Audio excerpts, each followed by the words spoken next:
Hello and welcome to our weekly Parshas here with a commentary of the Alshich. Let's start with our dedications for those who are in need of refuah shlema or a chaim. Ben Chana Yehudis, the little boy waiting for a lung transplant operation. I always start with him because he's a little boy and he's just a little baby. And I think, like me, we all feel a certain particular hurt when a little boy needs a refuah shlema. Rafael, Chai, Ben, Sora, who's a little older and is actually a daddy of little boys, and he is doing well, but we all want to keep davening for him that he should continue till he's 120 doing well. Chesko Yehuda ben Yenta, he should have refuah shlema. Shmuel ben Chana should have refuah shlema. Chaim Mordcha Dov ben Esther, my Rov, should have a refuah shlema. And if there's anybody you know that you would like the share dedicated to for their refuah, or to join in the celebration of a bar mitzvah, a child's birth, a grandchild's birth, then please just email me at rubensteinyy@gmail.com. That's easy. That's another one. rubensteinyy@gmail.com. Anyway, I hope you've had a good week. Michael Russo this morning said to me, this week's Parsha, which of course is Vayigash, Yehuda appears in front of this viceroy, king of Egypt, who turns out to be Yosef, but he doesn't know it's Yosef. And basically, he makes all sorts of threats against him. Now, because it's Yosef, Yehuda is safe. But suppose it hadn't been, what's he supposed to do with that? I told him what the Alshich says. And he was struggling a bit with this because the Alshich takes a Kabbalistic point of view. And indeed, the Midrash, the Kabbalistic, Midrashic, they're usually, incidentally, very interchangeable terms. But the Midrash says, and we know this, that when Avram went to fight against the kings, the group of kings who had the war against the 4 kings and the 5 kings, and they conquered Sodom and took his nephew and Talmud with him, away into captivity, Lot, then at that point, who fought against these 4 armies, mighty armies, and destroyed them? Avram and Eliezer, 2 people. That's impossible. Well, of course it's impossible if you're talking about the boundaries of the normal way the world works. But Avram doesn't function in that way. Or when Shimon and Levi, who are just teenagers, go to fight against an entire city. And incidentally, don't be too concerned about Rashi saying that the 3rd day after the Bris Milah, and they'd had a Bris Milah, that they were incapacitated. Rashi doesn't say that. It said they were in pain. It's the worst day of pain, but it's not an enormous pain. I've been with many and attended many an adult circumcision, Jewish men, it's happened after the fall of the USSR, who had never had a Bris Milah.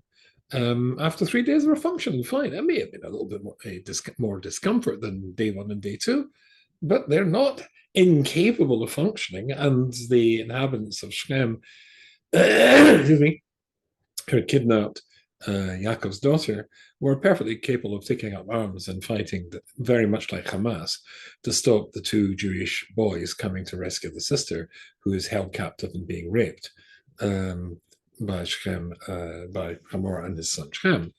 So there's not an issue there. So how did they do that? They did it miraculously. So basically, Yehuda, had it not been that it was Yosef, if it had been an Egyptian king, he was saying to him, and you're going to let us go, or I'm going to wipe out your country. How could you wipe out the whole country? You see, when Yehuda discovers that the king's complaint is against Binyamin, that's when he knows there's something wrong. Had it been against me and my brothers who participated in the selling of Yosef, not knowing that it is Yosef he's talking to, then of course it would be a mida keneged mida, a measure for measure, which is the way God always functions in his punishments, even if you don't immediately see it. And therefore, we sold him to be a slave, we were being sold to be as slaves, that would work. But Binyamin was completely innocent. And therefore, it can't be that this comes from God. If it comes from God, I'm willing to accept it. But if it's coming from you, I'll destroy you, I'll rip down your palace, and I'll destroy your entire country. How could he make a threat like that? Because we're talking about people who don't work in the natural world, who have abilities, mystical abilities beyond the natural world. And that was the answer the Alshich gives. The answer I gave my Russo is very rational and is not terribly keen on these Kabbalistic ideas. But I give you that as an introduction because this week's Parsha, the revelation that it's Yosef, and the aftermath, or what comes next, is one which demands, I would say, a Kabbalistic explanation or a Kabbalistic perspective. You can, of course, just read it in the Art Scroll and be satisfied with that, but the Alshich wants to take us into deeper waters. So I'm going to jump straight in there and tell you what he says. There are several questions in the story of Yosef in Mitzrayim. There are several questions. This is the moment of revelation. And this is also the moment when Yaakov and his brothers are now going to come and move. But he's been mourning the loss of his son for a long, long time. Why didn't Yosef at any point send his father a postcard? A tweet. Well, can you say a tweet anymore? An X. Pick up the phone and tell him, Dad, I'm alive. That's an interesting question. Also, when Yosef says to Paro, this is the understanding of a dream, he goes way beyond that and says, and this is what you should do. We won't ask to give advice. Why does he give advice? Find somebody who's wise, who's a chochem, etc. He says, well, no. Pharaoh says, of course, nobody as good as you. Why does he do that? There's lots of questions to ask about this whole procedure. And why does he move the people from one place to the other place? Why does he make the men undergo circumcision when they're not converting to Judaism? This is not a gerus, which, as we mentioned before, adults go through a whole serious minor operation, but it's quite serious. That's not what this is about. So why did he have them circumcise themselves? The Alshich asks lots of questions and gives some very, very deep answers, very midrashic answers, actually very Kabbalistic answers. So I think I'm going to read a lot to you this week because I don't want to jump into the Alshich and analytical questions of the Hebrew of the verses that we normally do. I'm just going to jump in with the Alshich introduces us to the big picture. And indeed, it is a big picture, quite scary, quite intimidating. And, well, we'll see where we go. Okay, here we go. Reading the Alshich. Incidentally, if you got this edition of the Alshich, I don't know what it's called, actually, this edition of the Alshich. I just call it my Alshich. But it's in 5 volumes, and this is in paid Tov. An easy one to remember, Tov. And he starts like this. On the Levah Elabir, to understand all these questions, which Rubenstein has alluded to, therefore, and the same Alev, Mazeh Hoyel Yosef, and then he asked the first question we asked before. Why is it that Yosef presses beyond what was required and says, not only this is the understanding of the dream, this is what you should do about it. And then he asked the questions we asked before, the circumcision, etc. Achine. Now we'll move to an answer. Rabbi Seinu Zal Omer. The rabbis say in the Sefer HaZohar. So the Zohar, so it's pure Kabbalah here. And if you're interested in stuff, Kuf Tzadik Daled and Beis. Ki sholeach liYosef lemitzrayim liyos merkava el hashchina hayuredes he im Yaakov. When Yosef is sent to Mitzrayim, the big picture, the profound picture, the deepest picture, the mystical picture, is that Yosef's presence in Mitzrayim is to establish a mystical base that allows the Shekhinah, the presence of God, which is going to come down with Yaakov and his children when they come down to Egypt, a place to stay. Now, this is a very, very deep Kabbalistic idea, which I'm going to expand on in a second. Let's just say it like this. And there needs to be a base for the presence of God. That's quite an astonishing idea anyway, that the presence of God should come into the world, but that's what the Beis HaMikdash is. Normally, it takes a special place we're going to be talking about places in a second, a special place, a special geographical location for that to take place. Geographical location, of course, is only a term that you and I understand. And at that point, let's see, the picture's gone fuzzy. I wasn't going to quote Reb Shlomo Vol, but Reb Shlomo Vol says, it says in Pirkei Avos, never disparage anything or make fun of anyone, because there's no a thing that doesn't have its place, and no person who doesn't have his time and place. I suppose the basic ingredients of existence and reality as we perceive it. So place is a perception of a human being. Of God, of course, place doesn't make any sense for him. But for us to feel that place is godly or full of holiness, there has to be something that we relate to as being special about that place.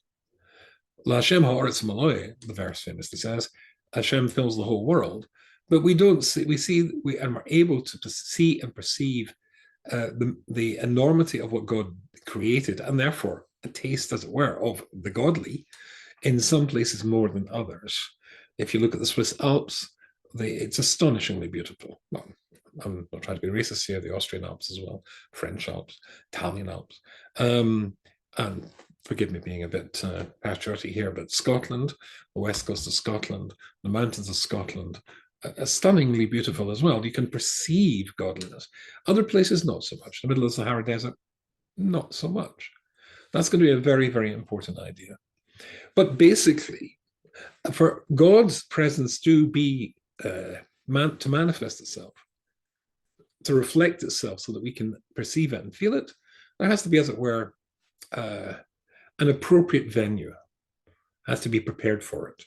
Yerushalayim. But when Yosef goes down to Mitzrayim, Yosef himself becomes the basis, this holy man, the holiness he generates becomes the basis where God, as it were, can tether himself to a place so that the perception of God could be manifest there. And that might sound a bit... I hope that will become clearer in a second. Let me read on. Achine, Rosen Zal Omram. The Sefer Zohar, the Zohar says, Kisholach Yosef Mitzrayim, Yosef was sent to Mitzrayim, Liyas Merkava El Hashkina, to be the base of the center of operations of the Shekhinah, of the presence of God. How Yaakov is going to come down with Yaakov, but Zerah, Begolas Mitzrayim, when the exile begins. Because God said he would come and promised Yaakov, I'll go down to Mitzrayim with you. But you talking about them, Hayishar Sham Yosef ad Seisit Mitzrayim, and indeed Yosef stays there until the exodus of the Jews. Yaakov doesn't. Yaakov dies and goes back and is buried in Eretz Yisrael. But Yosef again has to be there in Mitzrayim in order for the Shekhinah of Hashem to be present and therefore be available to, as we'll see in a second, mitigate the effects of Mitzrayim. So he says, the Sefer Zohar, quoting the Zohar elsewhere, why was it that Hashem, it seems astonishing that Hashem is so keen to get them down to Mitzrayim? Why is it so?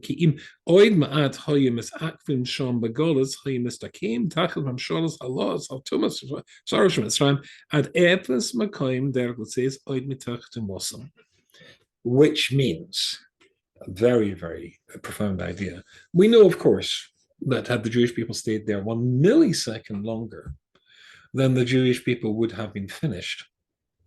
Now, this is profound, and we're getting into really profound, but this idea of place. Stick with the idea of place. Had God not sped them out of there, they would have come under the control of the angel of Egypt and not been able to get out. Another Zohar, this time quoted by Rabbi Dessler, Michtam Eliyahu, and this is in the second volume of Michtam Eliyahu, and it's on page 20. And he says the following thing, astonishing thing. And you will find this, of course, in the Haggadah, when Hashem says, I passed personally over the land of Egypt. Ani v'lo malach, me personally, I'm not an angel. Listen to what the Zohar says. It's in a thing called Mechilta. V'avarti v'eretz Mitzrayim, ani v'lo malach. Amuvar b'Zohar, the Zohar says on that verse, the following astonishing thing.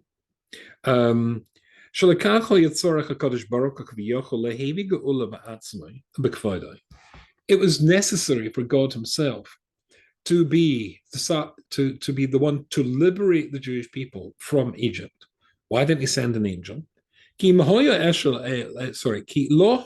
amalek lekonos el tumas Mitzrayim, because it would be impossible for an Egyptian angel to, an angel to come into Egypt without being destroyed by Egypt. Incredibly deep stuff. Egypt, as we'll see in a second, was the place in the world where the negative energy of the world, the negative energy in creation, was focused, and a bit like an anti-missile system that could knock down a plane flying overhead. Any plane, now call that a malach, could have been knocked down by the tuma, the negative forces of Egypt. Because the kedusha would have been destroyed by, when you're landing in an aircraft, I'm not sure if they do it anymore. It says, don't switch on your cell phones because the cell phone can interfere with the systems of the airplane. Well, the Tumah of Mitzrayim could interfere with the systems of an angel, causing it to crash to earth. Concept of deep profundity, but let me read a little bit more to you here. So he says the following thing. Now we can, if that's the truth about Egypt, then we can answer a number of our questions from before. One of our questions was, why does Yosef not send a postcard to his father? Why doesn't his father let him know? No. So let's do a timeline. Here, wiggle finger, this is the point where Yosef enters Mitzrayim. Here is the point where he finishes the job that he has done or is doing, or he's the point where his basic tasks are finished, of altering and diluting the effects of Mitzrayim, so that the forces we're talking about would not destroy the Jewish people. But we know, had they stayed there 1 second longer, they would have.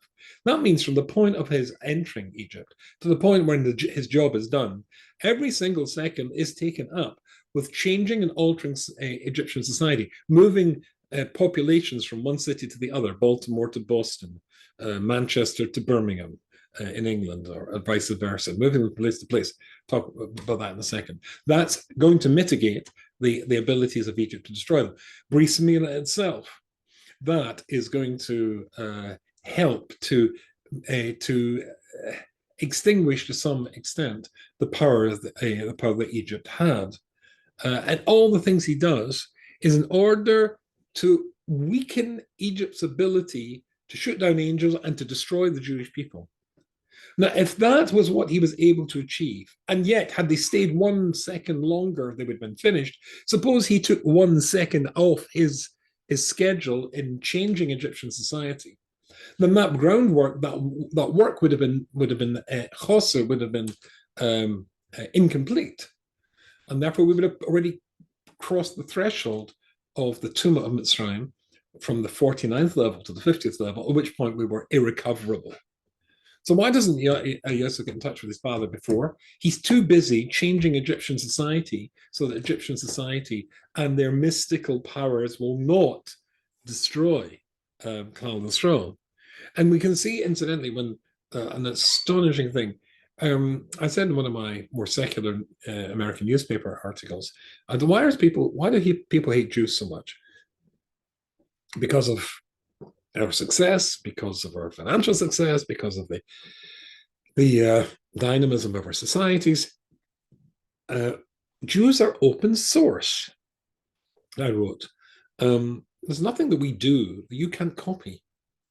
You don't have to be identical to us, but take the ideas, the basic structures of our society, and simply adopt them for yourself. And indeed, the Ramban famously says that many of the things or quotes many of the things the Jewish people gave to the world, including Shabbat.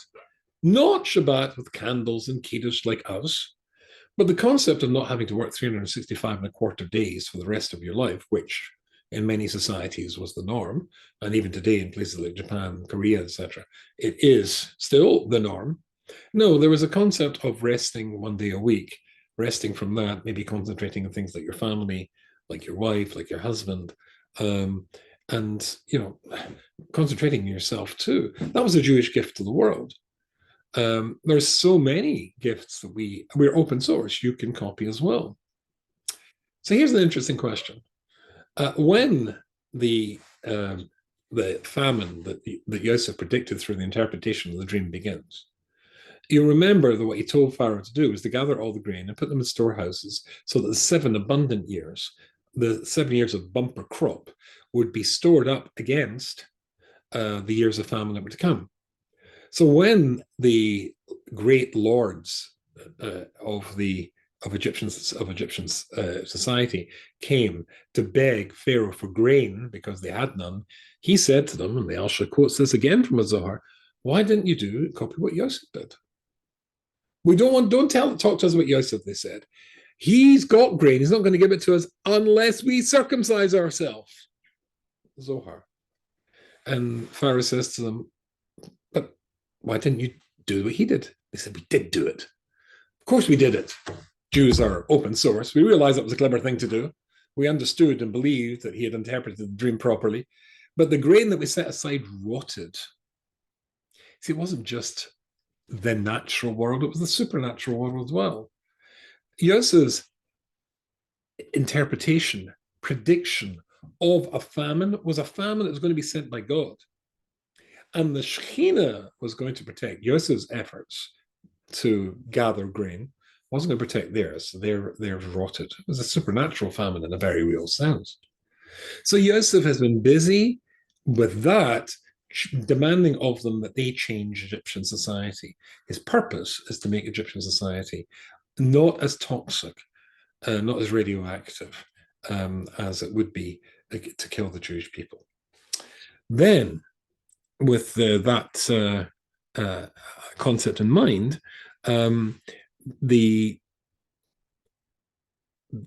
he says something which is astonishing. I'm reading it as I'm preparing to say the words, and I'm just knocked out with this. V'yeye hatam lama lo bechinos tumas sar mitzrayim hi yesa akura mazonas mikol yesa betumas asher al roshi kol yesa. Why is it that Egypt was uniquely toxic, uniquely evil, and uniquely able to corrupt the Jewish people? Now this, if I just stretch across here, I should have prepared this before, and I don't think I did, which is a bit naughty.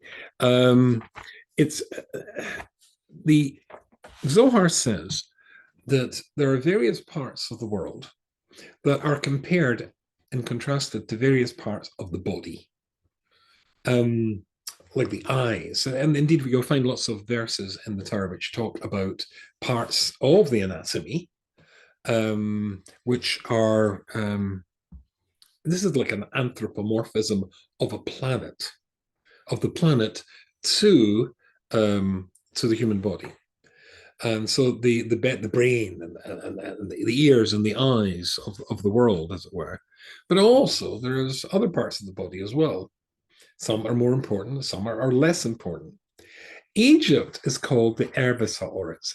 It's the nakedness of the world. And that means actually the gynecological parts of the human anatomy, the reproductive parts of the human anatomy. Egypt was compared to that. Now, if I can just quickly flick this, it says, don't go after your heart, as it famously says in the Shema. And then below Surah so this is what the Vilna Gaon says, if I can quickly find this. Lost Surah. He says, Gimel koiches shel taiva ba'odam. There are three dynamics as it were, in the human psyche. Vilna Gaon saying this. Chefetz, chemda, b'taiva. And they're known by the Hebrew words chefetz, and then chemda and taiva. Chefetz, want. Chemda, desires perhaps. Taiva, longing. I'm just using English words to give us markers, but three different words. But what do they refer to? He says chefetz, want, is l'achila, the basic human want to feed yourself, to be able to eat. Chemda, desire, is lemomen, money. And taiva, liznus. And taiva is the passion of the libido, the passion of of I'm trying to think of the words, immorality, sexual desire. And in Chazal talk about this in the Gemara Chagiga and Daf Yud Aleph on the base. So he says the following thing. Gezel ba'arayas nashra shel odam mishaibes lahen mechem dosan. Of the three, it comes the following thing, that taiva is godel min hachemda. Taiva is greater than chemda. The chemda was for money. The chemda godel min hachefetz. And chofetz and chefetz, it was for food. That is to say, the basic human desire is for food. It doesn't have to be caviar and champagne, it's for food. But money, that's a more powerful human dynamic. But the most powerful human dynamic is for znus, is for immorality, and all that goes with that.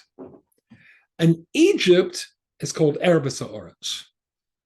Erbes Ha'oretz. The nakedness, the naked of the land, nakedness of a body. And the nakedness of the body, we're talking about the areas that the ultimate areas that should be kept covered. It is likened to that. It was therefore unique in human desire for negativity. Does that metaphor work? So let's jump in there. And he says the following thing. Now we can answer all the questions. The reason it's called erva, the nakedness of the body, is because it was, of all the places in the world, ugly, as it were, unpleasant, or easily perverted into real negativity more than anywhere else in the world. It's not the beauty of the Alps, the serene gorgeousness of the Scottish Highlands, Rocky Mountains, etc. in America. Not at all. It was really a pretty low place, and of course, this is a low place. And that hints at the fact that it was unique in negative powers, and therefore had an ability to destroy cholesterol and destroy angels as well. Why? So why were we put there? Why is Hashem in such a hurry to get us out of there as he clearly was at the end? And this is a scary thought. So here again quoting the Zohar, he says the fact that Hashem took us down there was in order to, as it were, attract, or to allow to be attracted from the Jewish people, those who were most attracted to negativity and away from Kedusha, holiness, and God. It was a filtering system. The Alshich gives the idea of a kiln in which you, a big pot which you boil up silver in to purify it, and at the top of the pot there comes this dross, this stuff. They scoop it off, it melted again, and more impurities float to the surface, and it's scooped off. As a consequence of the 210 years that we were going to be in Egypt, then all sorts of negativities would be exposed amongst the Jewish people. All sorts of Jewish people who would want to be negative and who would want to be Egyptians, they would be exposed and attracted to stay behind in Egypt. 4/5, in other opinions say a much bigger proportion, stayed behind with only, as it were, the purest silver leaving and standing at Mount Sinai. That's the purpose of Egypt. After all, the whole story of humanity is a story of a really pure creation. That's the planet and its inhabitants, Adam and Chava. Then it becomes impure. The 10 generations from Adam to Noah, the 10 generations from Noah to Avram, is a process that was meant to minimize that. But it was only really with the arrival of Avram, because that opportunity to purify the mistakes of the past was ignored by humanity. So we needed something else, a new approach, a Jewish people. So along comes Avram and Chava, Kabbalistically reincarnations of Adam and Eve, and they undo some of the effect. Same with Yitzchak, some more, Yaakov, some more of the negative effects of Adam and Eve and Chava's mistakes, undone again. And then we'll get 6 generations till we stand at Mount Sinai. Those 6 generations is a process of speeding up the removal of those negative forces so that the Jewish people will stand again at Mount Sinai and re-attain the level of Odom Nechava. So why does Yosef do all the things that he does in Mitzrayim? Why does he move people from one place to the other? Well, there's a concept of Shino Mokum, Shino Mazel. Each and every one of us, how and who our lives are, is going to be, to a very significant degree, affected by where we are born.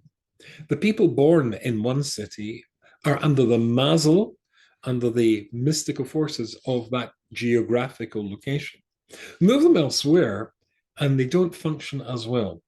By moving them, by Yosef moving the population census from one place to the other, he's minimizing their effectiveness. Functioning Egyptians who were able to tap into mystical forces that could be destructive to the Jewish people. Having them circumcised, that minimizes the taiva, the sexual desires that was so synonymous with Egyptian society. And all the other things he did too was to minimize the effects of what Egypt was so that the Jewish people could survive it, but at the same time, allow those who would not be able to make the journey to Mount Sinai, and even if they were, wouldn't want to be there, to stay behind if they chose, and allow the rest of us to stand and carry on what was going to come next, which is the rest of the Jewish story, the story of Klal Yisrael. I hope that was not too esoteric, and I look forward to seeing you all again next Shabbos.